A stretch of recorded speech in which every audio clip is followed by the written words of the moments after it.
maravillosas noches a todos. Bienvenidos a una semana más a Noches de Cementerio, donde hoy pues, bueno, abordaremos el tema de casas encantadas. Pero antes, Ana Oviedo, ¿qué tal? Buenas noches. Hola, buenas noches. ¿Qué tal, Roberto? ¿Qué pues tal aquí andamos un poco pasando miedo y más con el tema que nos toca abordar hoy. Pero bueno, a los que nos gusta el misterio, sarna con gusto no pica. Sí, eso dicen. Bueno, pues hoy vamos a tratar el tema de las casas encantadas. Voy a definir un poquito lo que es una casa encantada o una casa embrujada. Es un edificio o una construcción en donde supuestamente ocurren apariciones o fenómenos paranormales. Según la leyenda popular, una casa embrujada puede contener fantasmas, poltergeist o hasta demonios.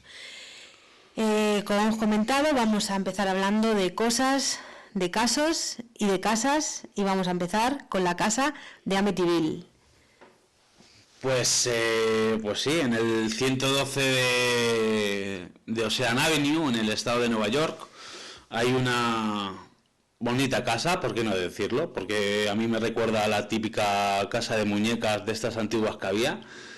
Bueno, con sus 4 habitaciones, 3 baños, un embarcadero, 2 patios.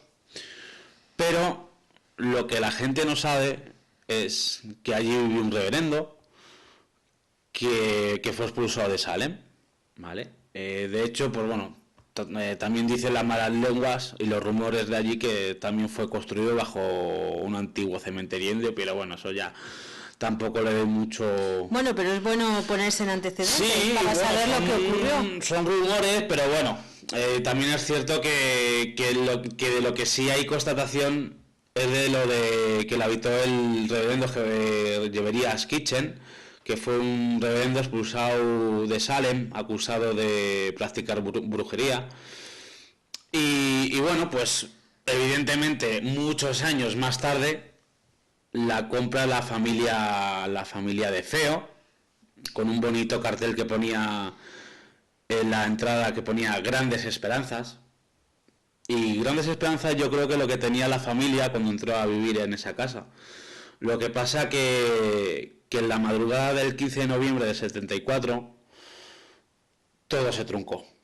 Porque Ronald DeFeo, alias Bats, narcotizó a toda su familia y les mató uno por uno con un rifle del calibre 12.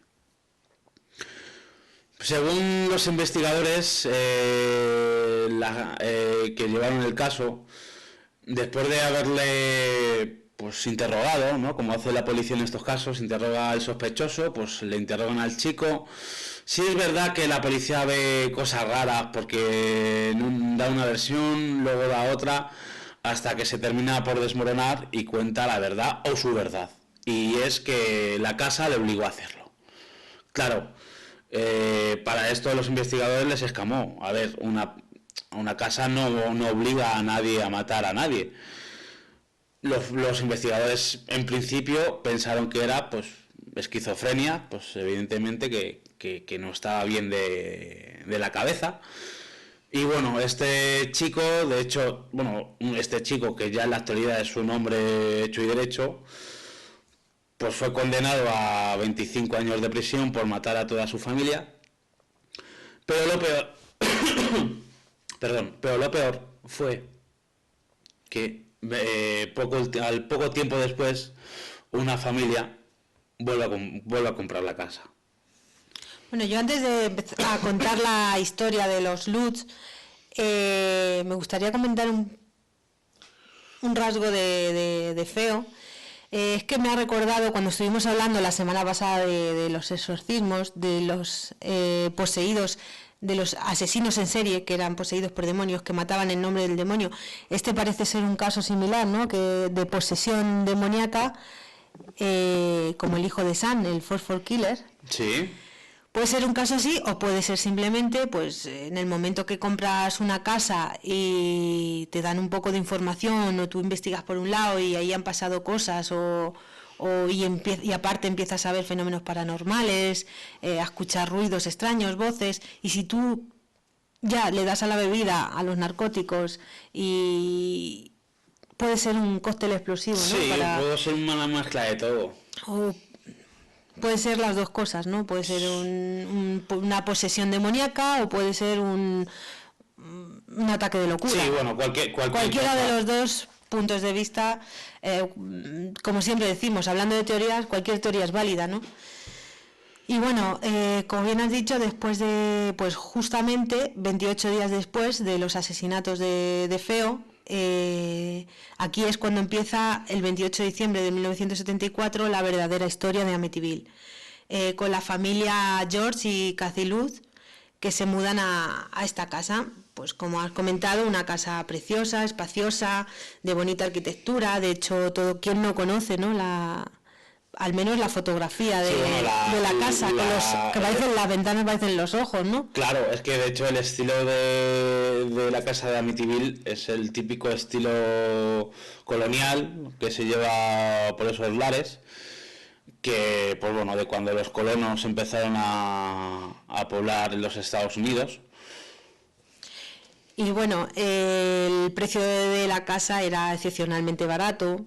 Y los Luz decidieron obviar los violentos hechos que se habían ocurrido con antelación y decidieron comprar la casa y sin tener en cuenta lo que había pasado ahí, ¿no? Pues desde el primer momento en el que se mudaron, el matrimonio y las hijas pequeñas empezaron ya a sentir presencias sobrenaturales, ruidos extraños, y empezaron a notar manchas raras en las paredes, malos olores sin motivo aparente, las puertas y las ventanas se cerraban y se abrían solas, e incluso Cathy Luz agregaría en muchas de las reportajes que le hicieron posteriormente que se sentía observada en diferentes partes de la casa, principalmente en las habitaciones. También que veía unos ojos rojos que la miraban desde la oscuridad a través de la ventana, que empezaba a tener pesadillas repetitivas de crímenes, pero en este caso que las víctimas eran los componentes de la familia, las hijas y el marido. Y bueno, como empezaron cada vez con más frecuencia todo este tipo de situaciones, decidieron llamar a un reverendo. ¿Te acuerdas del nombre? Sí, era el reverendo Frank Mancuso. Que tú eres muy bueno para esto de los nombres y de las fechas. Y bueno, creo recordar que el pobre salió escaldado. Sí, salió escaldado porque de hecho la casa le echó. Pero bueno, cuéntanos qué pasó. Sí, fue justamente así. Decidió llamar al reverendo. Sacerdote, nada más llegar a la casa, notó un olor putrefacto. Clariesencia. Y al empezar a visitar cada una de las habitaciones, dijo que había escuchado una voz sobrenatural, desgarradora, demoníaca, en la que le gritó: "Lárgate de aquí". Y bueno, según los relatos de la época, cuenta que el sacerdote pues terminó yéndose de la casa, que lo echó directamente, lo echaron violentamente de ahí y no volvió a ir. La visita del sacerdote marcó el punto de inflexión en los Lutz, porque a partir de ahí empezaron a incrementarse las presencias, los fenómenos paranormales, y hasta el punto de que los Lutz debieron de abandonar para siempre la casa, que hoy en día se encuentra deshabitada. Por lo que tenemos entendido, sí, está deshabitada, porque el último dueño, digámoslo así, pues la compró por $310,000. Creo que la presencia sobrenatural ha disminuido, pero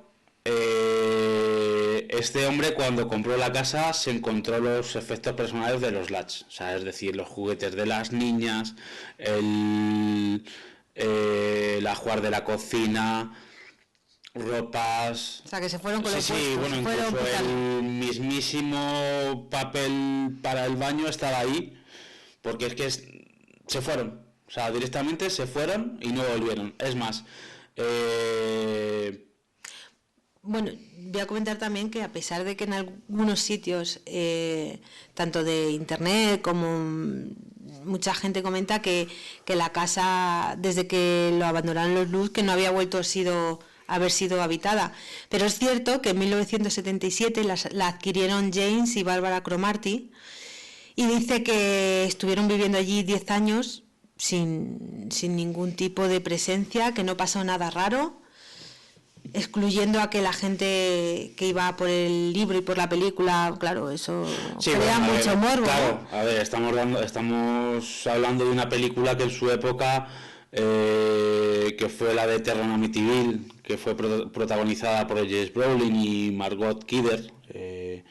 Pues bueno, fue un peliculón para la época. Evidentemente luego se remasterizó en el 2007 con La Morada del Miedo, pero claro, evidentemente es como, para que nos gusta el cine de terror, si nos diera la oportunidad de ir a la casa del exorcista, a la verdadera casa, ¿no iríamos? Yo desde luego sí. Claro, yo también. Y bueno, creo que también hay declaraciones del dueño actual, que pasó a ser, después de que los Cromartie se fueran, y que de hecho la mujer dijo en una declaración que ella adoraba la casa y que era una casa preciosa y que nunca había pasado nada, y cuando pasó a ser propiedad de Brian Wilson, su dueño actual, que la compró por $310,000, dijo que eso nunca había existido y que todo fue un montaje de los Lutz, que según descubrió Rick Moran, Peter Jordan y John Nickel, quien comprobó que la casa que no había sufrido durante la estancia de los Lutz los daños que estos achacaban a los espíritus. De hecho, el abogado de Ronald DeFeo dio la puntilla a la historia cuando contó que se inventó los hechos en complicidad con George Lutz para sacar dinero. Sí, bueno, a ver, de eso ya había escuchado y bueno, pero claro, cuando al hijo pequeño de los Lutz se les mencionó la dirección de la casa, entró en pánico. Yo te pregunto a ti y pregunto a la gente que nos escucha, si de verdad fuera un fraude, una persona hecha y derecha entraría en pánico simplemente al decir 112 de Ocean Avenue. ¿Quién entró en pánico? El hijo pequeño de los Lutz. Hace unos 5 o 6 años se le hizo una entrevista para un famoso programa de radio, y simplemente cuando la periodista le recordó la dirección, simplemente con la dirección, le dijo: no quiero saber nada más de esa casa, no me vuelvo a llamar. Bueno, si realmente, vamos a ponerle que supuestamente los padres hicieron el montaje y él era un niño, ¿qué edad tenía? Pues hombre, un niño tirando a adolescente, porque este chico cuando pasó tenía ya unos 12 o 13 años. Si es un niño pequeño y no sabe que todo es un fraude, perfectamente puede ser algo psicosomático y que realmente él lo haya creído que eso ha pasado así. Incluso puede llegar a haber cosas de tanta sugestión por parte de los padres, porque eso, si haces un fraude, lo hacéis bien, tienes que hacerlo como si realmente hubiera existido. Eso por un lado. Y si él supiera que es un fraude, perfectamente puede hacer el papel, todo guionizado. Uf. Con tal de ver dinero, ¿quién no entra al pánico? Yo me pongo ahora mismo a entrar en pánico si veo una cantidad de dinero. Y la puntilla ya de Hollywood de llevar al cine la película de Amityville, eso ya fue un puntazo que hizo más famoso a la casa. Sí, bueno, a ver... Es que también podría ser. Lo que sí es cierto que Ed Warren y Lorraine Warren también estuvieron allí, y ellos... fama de farsantes por lo menos no tienen. No, de hecho el matrimonio Warren, que es súper conocido para los que nos gusta el misterio, de hecho también se dedicaba a destapar los fraudes, o sea... Pero bueno, vamos a centrarnos en el 112 y vamos a dejar, porque ya luego volvemos a hablar de los Warren, con este caso que también inspiró otra película, Pero, pero Ana, síganos contando Amityville. ¿Qué pasó después de esos 28 días?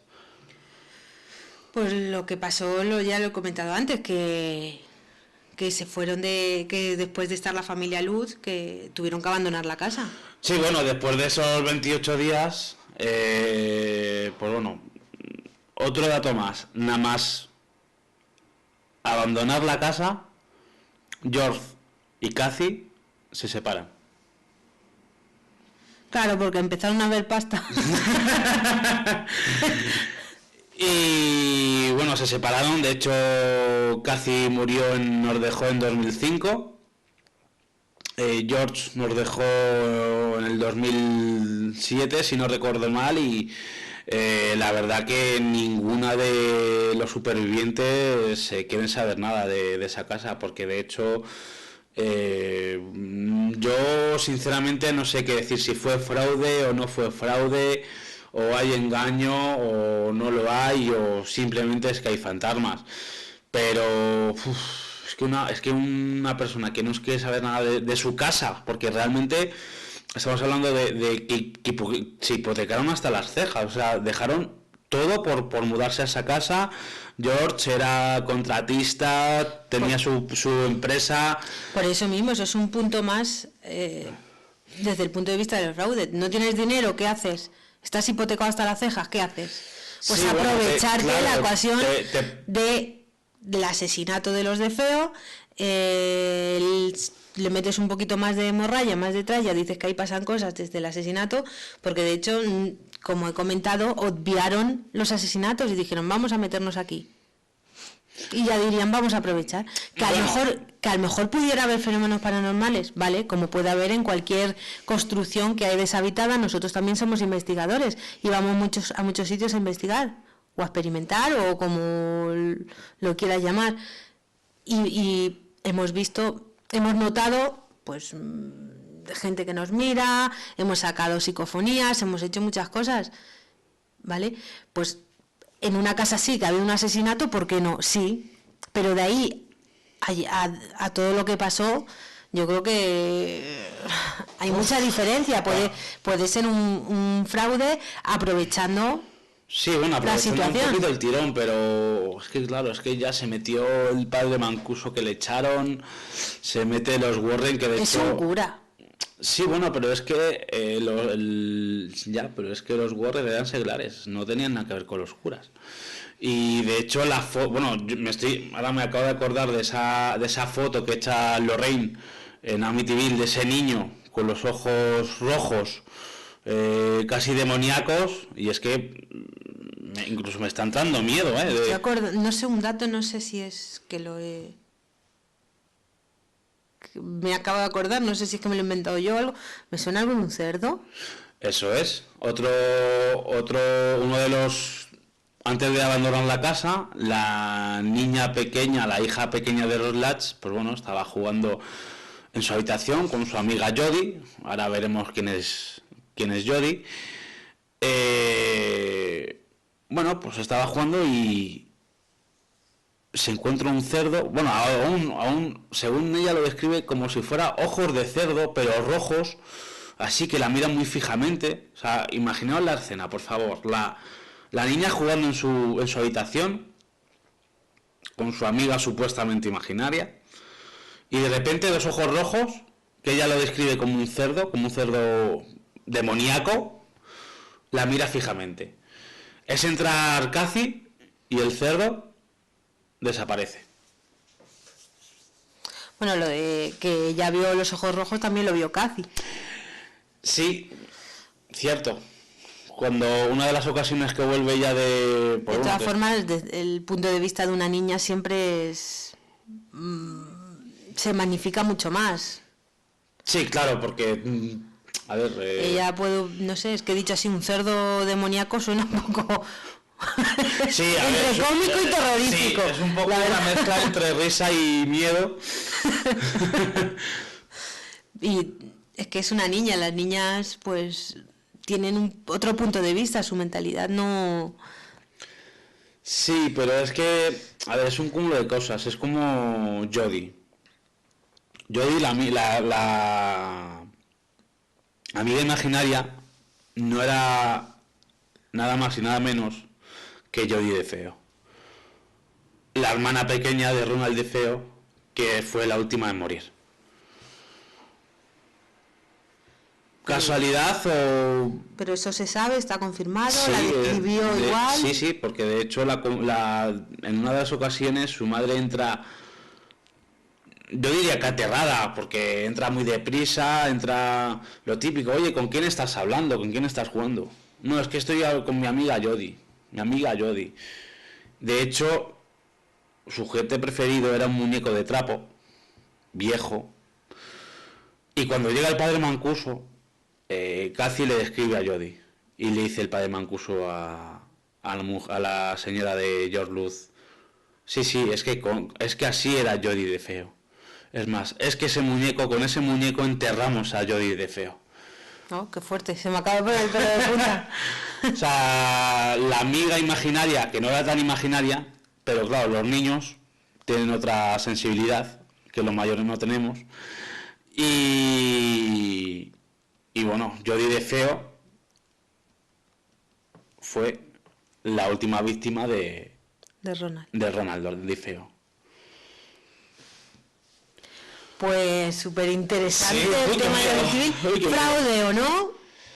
El caso es que está interesante y es uno de los temas fetiche del misterio. Sí, y aparte una película...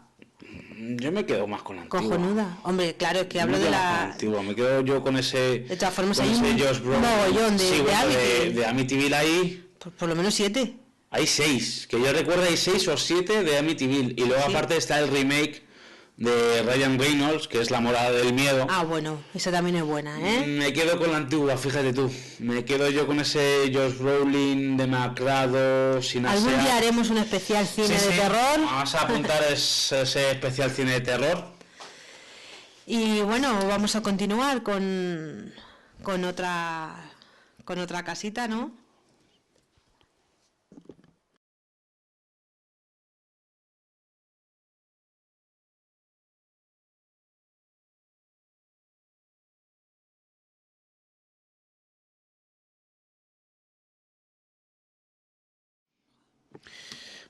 Madre mía, qué pedazo de caso, el de la casa de Amityville. Fraude o no, no deja indiferente a nadie, ¿eh? Pero bueno, vamos a coger el avión y de Nueva York nos vamos a plantar en Madrid, donde más concretamente en la Plaza del Rey, ahí bien cerquita de Cibeles.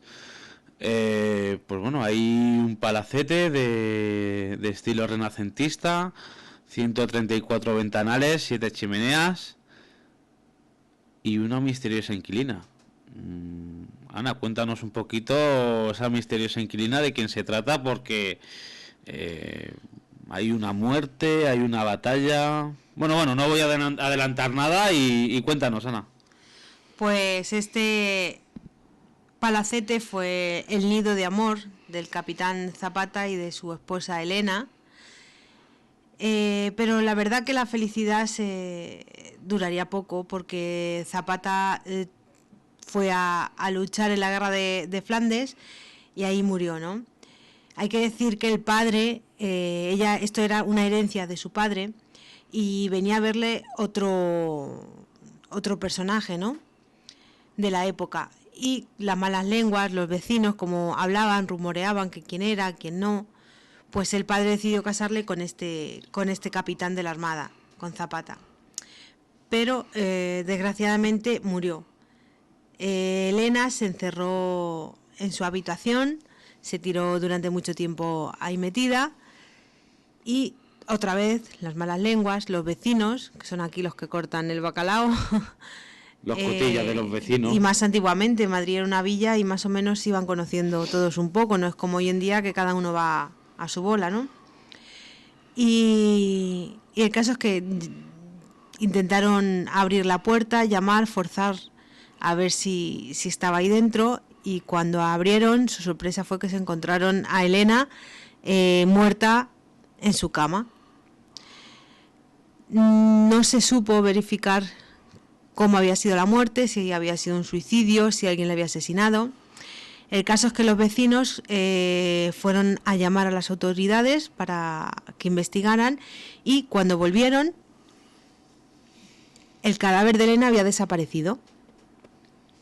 No se sabe tampoco hoy en día qué pasó.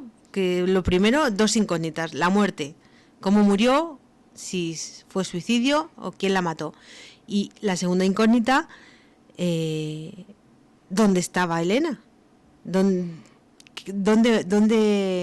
se la habían llevado, ¿no? ¿Y quién se la había llevado? Bueno, pues muchos años más tarde, en una de las obras que hicieron, en una de las reformas, abajo en el sótano se encontraron el cadáver de una mujer y unas monedas de oro de la época. Y bueno, se cuenta la leyenda, cuentan los vecinos, que por las noches se ve una dama vestida de blanco, con una antorcha en la mano, divagando por las noches entre las chimeneas. Como bien has dicho, consta de 7 chimeneas alineadas en el tejado, de ahí el nombre de la casa de las 7 chimeneas, y se aparece supuestamente esta mujer con una antorcha en la mano, afligida y dándose golpes de pecho, esperando a su amado. Esa es la historia, esa es la leyenda que se cuenta de la casa de las 7 chimeneas. También es cierto que ha habido muchas más muertes ahí. En aquella época había, pues lo normal, ¿no? Lo típico, las reyertas, las autoridades contra la gente humilde que intentaba rebelarse un poco. También es cierto que mataron ahí a un mayordomo. Y bueno, pues quieras o no, ese tipo de muertes siempre traen fenómenos paranormales. ¿Que la mujer que se pasea por el tejado sea Elena? Pues... Hombre, puede ser. Puede ser. Sería lo más probable. No sé si los testigos eran de aquella época o incluso hoy en día hay gente que la haya visto. Eso no tengo ni idea si los testigos son de ahora o eran de antes. El caso es que, bueno, es una historia como otra de tantas. Hay otras historias también, ¿no sabes? Tú nos puedes contar la historia del Caballero de la Espada, también en una de las calles de Madrid. Sí, bueno, cuenta me ha recordado un poquito. Sí, bueno, se trata de un guardia de corps que venía de hacer guardia del Palacio Real, también aquí en Madrid. Y bueno, pues este soldado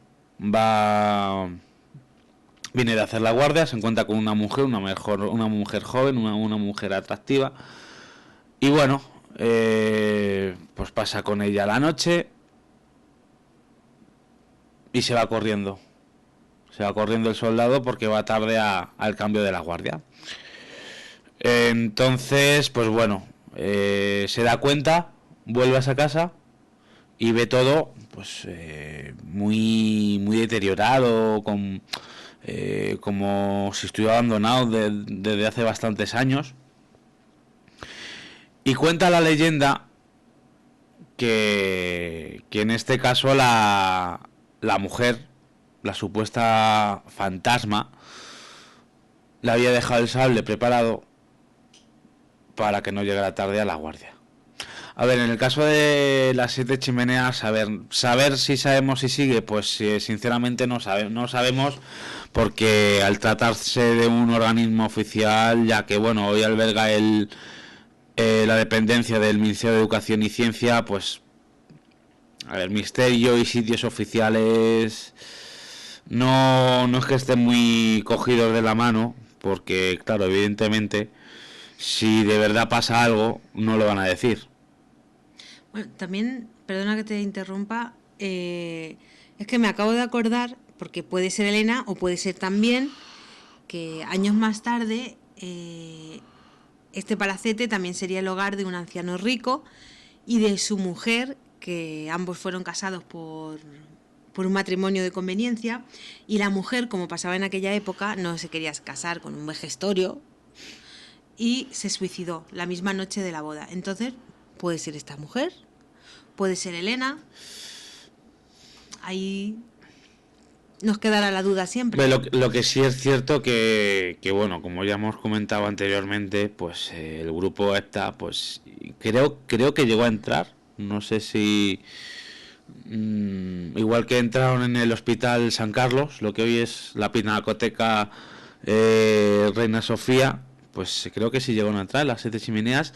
Y bueno, tampoco hasta ahí puedo leer porque sinceramente no recuerdo más o no sé más información, pero lo que sí es cierto que, sea leyenda o no, a nadie deja indiferente este palacete que para los que estamos allí, sinceramente de noche la verdad que impresiona un poquito. Y la gente que sea de Madrid, aquí se suelen hacer muchas rutas del Madrid oculto y es uno de los sitios que se suele parar casi Sí. siempre, porque de hecho el edificio desde la calle se ve los ventanales, se ven las 7 chimeneas alineadas y claro, pensar que por ahí puede haber una tal Elena o una joven dama que se pasea por los tejados, pues llama la atención, ¿no? Claro. Impresiona. Yo he estado ahí, lo he visto el edificio, me refiero, pero no he visto ninguna aparición ni nada. También es un momento lo que se va allí, lo que se cuenta la historia y ya está. No sé si yendo todas las noches a una cierta hora puedes llegar a ver algo. A lo mejor puede que, hombre, al tratarse de una dama blanca, bueno, a lo mejor si vas a una hora determinada de un cierto día, puede. De hecho, como también pasan en ciertas historias, ya sea leyendas o no, como por ejemplo la chica de la curva, por ejemplo aquí en Madrid, que por cierto abordaremos el tema de apariciones en la carretera. Pues como iba diciendo, quien pasa por la curva de la Cruz Verde a un cierto día, a una cierta hora y con un cierto modelo de coche, dicen que se le aparece la chica de la curva. Aquí con esta mujer, con Elena, no sé si pasará lo mismo o... A mí todo esto ya, claro, opinión personal, me suena a leyendas de la época. Sí, bueno, y pero... que han llegado hasta nuestros días. Sí, claro, pero es que, a ver, como todas las leyendas tienen parte de realidad o parte de algo que ha pasado en realidad. ¿Qué parte ha pasado? No lo sabemos. Si Ya, bueno, pero se puede distorsionar mucho esa realidad. Así que también ocurre con el próximo sitio que abordaremos en el último bloque, como es el Palacio de Linares, que también hay mucha leyenda. O sea, porque, igual, lo mismo. Pues igual, porque unos dicen que si es Raimunda, la otra dice que si aparece la Raimunda en cierto sitio. Bueno, contaremos un poquito más en profundidad la historia. Yo sinceramente está allí en el Palacio Linares y no he visto ni a Raimunda ni a nadie, solamente al personal de seguridad, pero vamos. De todas formas, como haremos un segundo especial de Casas Encantadas, por supuesto, ya nos meteremos más en profundidad en temas de posesión de casas y con más misterio. Con más misterio, con más fenómenos, con más miga. Pues cogemos el metro y nos vamos a la Plaza de Cibeles para visitar a Raimunda. Venga. Pues os dejamos con el Palacio de Linares.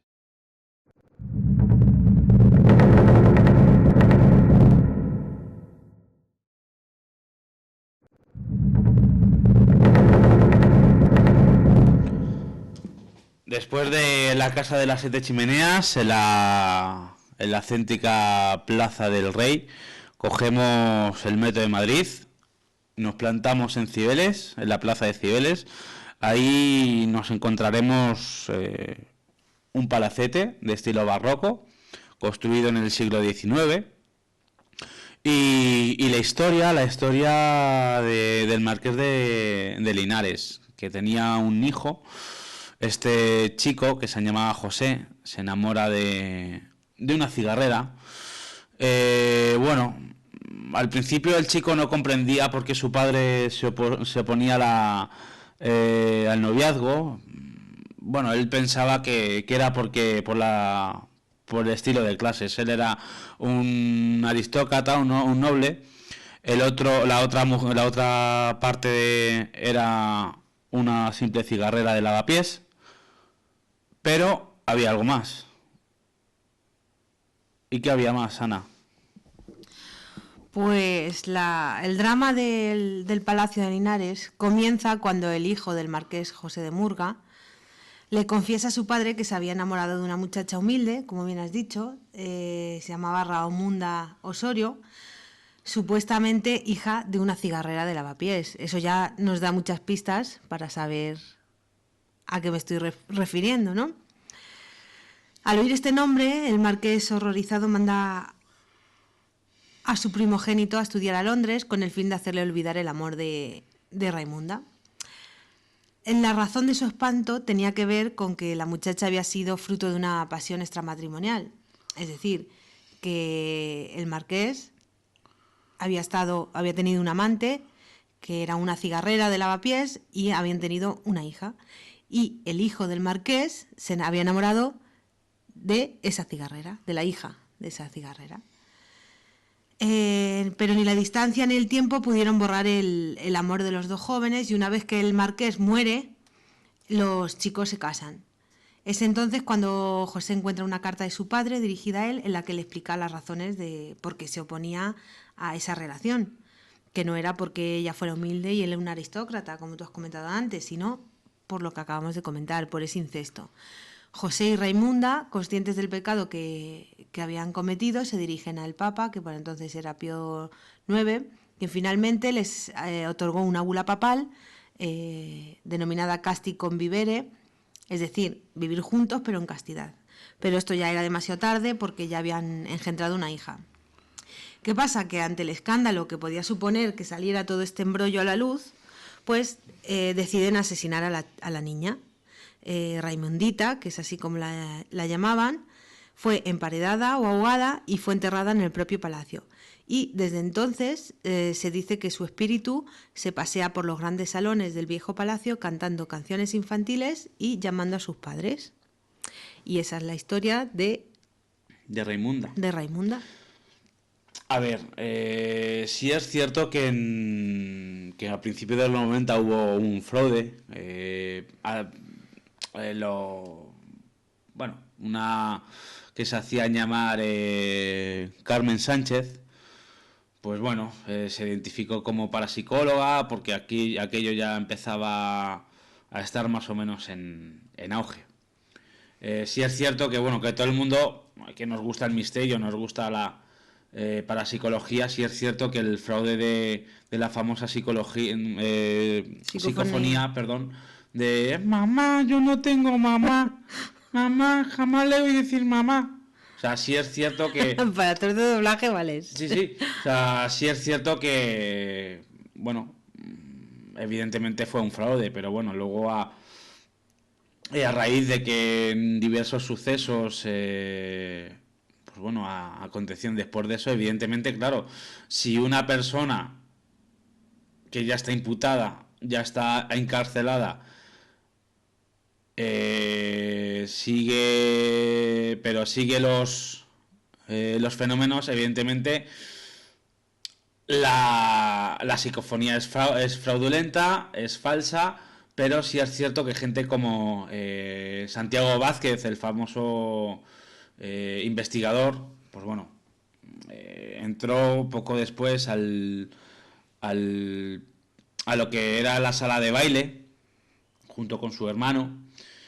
Y bueno, lo que allí captaron en vídeo fue algo sobrecogedor, porque de hecho, bueno, no lo vieron en el momento, sino que, bueno, tiempo después, pues bueno, en una reunión con amigos, según relata el propio Santiago, pues lo típico, la típica escena, una quedada con amigos en su casa, pues bueno, vieron el material, ahí se dieron cuenta del material que habían captado y era pues gente bailando con trajes de época, cuando allí evidentemente no había nadie, salvo personal de seguridad y de las obras. Esto fue grabado en el salón del baile, que estaba pues casi pegado a la capilla, si no recuerdo mal.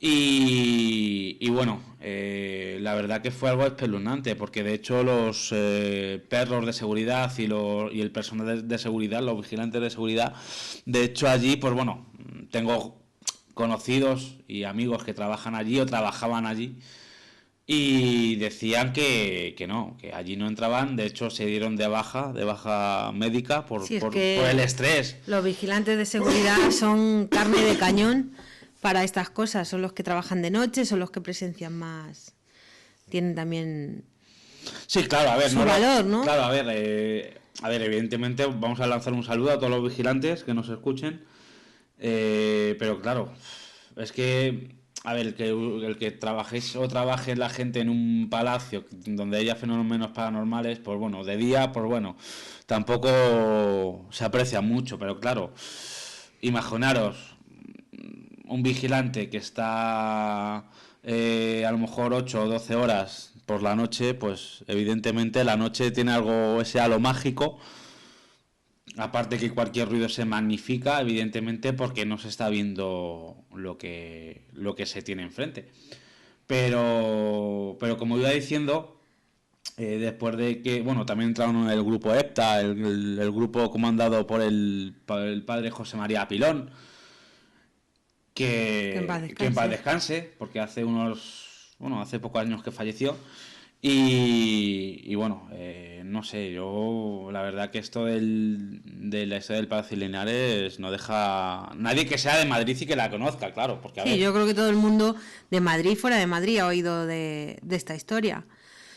De todas formas, también es cierto que la historia de los marqueses de Linares siempre se ha visto un poco condicionada por esta leyenda. Hay un libro, quien quiera saber más sobre esta historia, que se llama El secreto de Raimunda, de Carmen Maceiras, y que realizó una investigación bastante exhaustiva sobre el palacio y los primeros orígenes. Y ahí la verdad que se da... hace una labor de investigadora bastante buena porque encuentra los verdaderos orígenes de Raimunda y de su madre Benita en diferentes escenarios de Madrid. Entonces, quien lo quiera leer, es un buen libro y ahí está. ¿Algo más que añadir sobre el Palacio de Linares? hombre, yo lo único que me gustaría añadir es que si algún organismo oficial nos escucha, que por favor que nos deje entrar. O sea, a ver que hay gente que no ha estado y le gustaría pasar un par de noches allí metido investigando. Pues sí, lanzamos esa lanza a ver Ah, si... a ver, que es que para lo que nos gusta este tema y para los que somos investigadores de campo, pasar una noche allí, mira, me conformo una noche, no te voy a decir dos, pero una noche, pasar una noche allí me encantaría, ¿eh? O sea, por eso si hay alguien que, bueno, nos esté escuchando y pertenezca al Ayuntamiento de Madrid o a la Comunidad de Madrid o incluso a la misma Casa de América, pues bueno, nos gustaría que nos dieran permisos para... Que no somos Iker Jiménez, no somos No cuarto somos cuarto milenio, por ni desgracia. milenio 3, pero... Bueno, el milenio 3 ya no vas a ser. Sí, bueno. Pero que bueno, que aquí estamos, somos experimentadores y si pudiéramos ir, pues mira. Hombre, mejor que mejor. Ana, ¿algo más que añadir sobre el Palacio de Linares? ¿Algún dato más? No, yo creo que a rasgos generales eso es todo. Ya otros días indagaremos más sobre Bueno, cada caso, pero hoy queríamos hablar un poquito a rasgos generales sobre estos casos que hemos ido hablando hoy, que yo creo que son de los más interesantes, los más conocidos también. Y nada más. por cierto, decir que este es un primer programa, o sea, perdón, es una primera parte dividido en dos partes de un especial de Casas Encantadas. La semana que viene traeremos mucho más casos con mucho más... Sí, pero no lo digas. ¿Lo digo? ¿No lo No, digo? no lo digas. ¿Lo digo? No, ¿Soy malo? sí, un poquito malo. Tú siempre lo dices al final del programa, que hay que ser un poquito malos, ¿no? Sí, es que... Pues sí, un poquito malo. Venga, va, soy malo, no lo digo. Si queréis saber qué casos trataremos, Además que tampoco lo sabemos. mm, Hay que hacer una selección, ¿eh? sí, porque tenemos varios casos que nos están pasando a la gente vía redes sociales. Pero bueno, Interesantes. tenemos que hacer una selección no te ahogues. Porque nos ha traído, nos ha dicho la gente muchos casos. Pero bueno, en fin, pues hasta hoy el programa de hoy. Ana, ¿qué tal? Buenas noches, muchas gracias por... Un placer.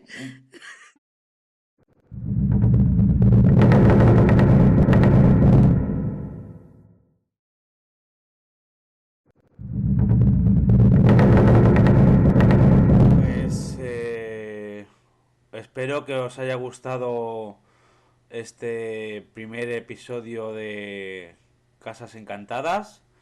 Os prometemos que la semana que viene os daremos más, con más misterio, con más embrujamientos de casas.